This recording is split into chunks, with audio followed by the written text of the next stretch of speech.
Vieille vigne. Qu'est-ce qui se cache derrière cette dénomination? Salut, c'est l'assoiffé. Vous avez tous déjà vu marquer ce terme sur plein de bouteilles, mais que veut-il vraiment dire? Tout d'abord, une vieille vigne, que l'on soit bien d'accord, c'est totalement différent d'une cuvée réserve, d'une vendange tardive ou sélection grain noble, et j'en passe. Alors en toute logique, la mention vieille vigne devrait signifier que le raisin utilisé vient de vignes qui sont vieilles. Jusque-là, on se comprend. Mais vieux, ça veut dire quoi? 15? 40? 70? Peut-être plus? En fait, pour le moment, il n'existe aucun décret officiel qui encadre une vraie appellation vieille vigne. Donc ça veut dire s'il n'y a pas de réglementation, pas de contrôle, et donc le vigneron fait absolument ce qu'il veut avec cette dénomination.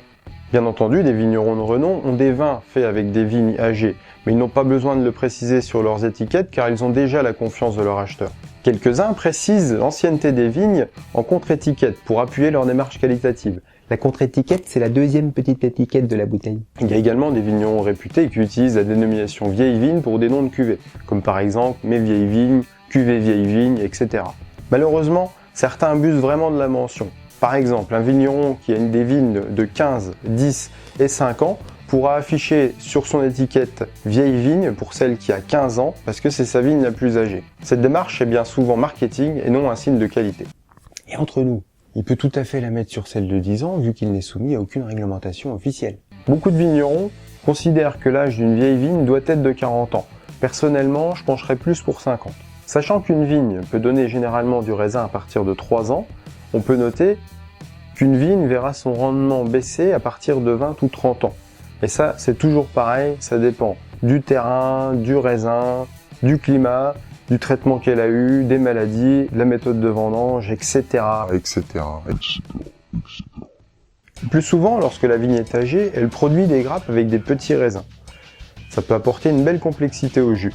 Je prends l'exemple de la Champagne, c'est une région où on cherche principalement le rendement et la fraîcheur, donc la majeure partie des vignes sont arrachées aux alentours de 30 ans. Si les vignerons disposent de vieilles vignes, elles serviront à élaborer des cuvées plus complexes, souvent produites en petite quantité. Sur de véritables vieilles vignes, vous l'avez compris, le rendement baisse avec le temps, donc c'est pour ça qu'elles sont plus chères que les cuvées classiques. Mais ça ne veut pas dire pour autant qu'elles soient meilleures. Le mieux, c'est d'avoir la possibilité de comparer, car tous les goûts sont dans la nature. Il existe encore de très vieilles vignes qui datent de l'époque pré-phylloxérique.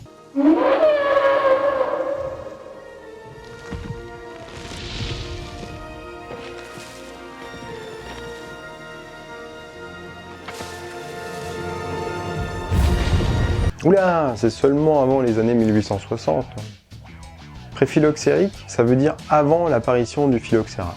Le phylloxéra, c'est un petit insecte qui entraîne la mort du pied de vigne en quelques années et qui a décimé une grosse partie des vignobles mondiaux. Mais ça, on en reparlera dans un prochain épisode, car cette sale petite bête n'est pas encore totalement éradiquée. Certains vignerons ne veulent pas s'embêter à garder des vieilles vignes. Cela demande beaucoup plus d'entretien, car des maladies y sont de plus en plus fréquentes, comme par exemple le ou en français le bras mort noir. Vous voulez de la vieille vigne? Voici un top des plus vieilles vignes au monde. Je vous mets le lien là, mais vous pouvez continuer à regarder la vidéo, parce que je le mettrai aussi à la fin. De toute façon, le meilleur moyen de savoir si c'est une vraie vieille vigne, c'est de demander au vigneron ou à votre caviste de leur faire confiance ou de mener son enquête soi-même. Elle sent sacrément bon cette bouteille de vieille vigne. Un peu plus tard, les gros nénés qui préparent l'apéro. J'espère que cette vidéo vous a plu. Si c'est le cas, n'hésitez pas à la partager sur Twitter, sur Facebook. N'hésitez pas également à vous abonner à la chaîne, à mettre des pouces, à poser vos questions dans les commentaires.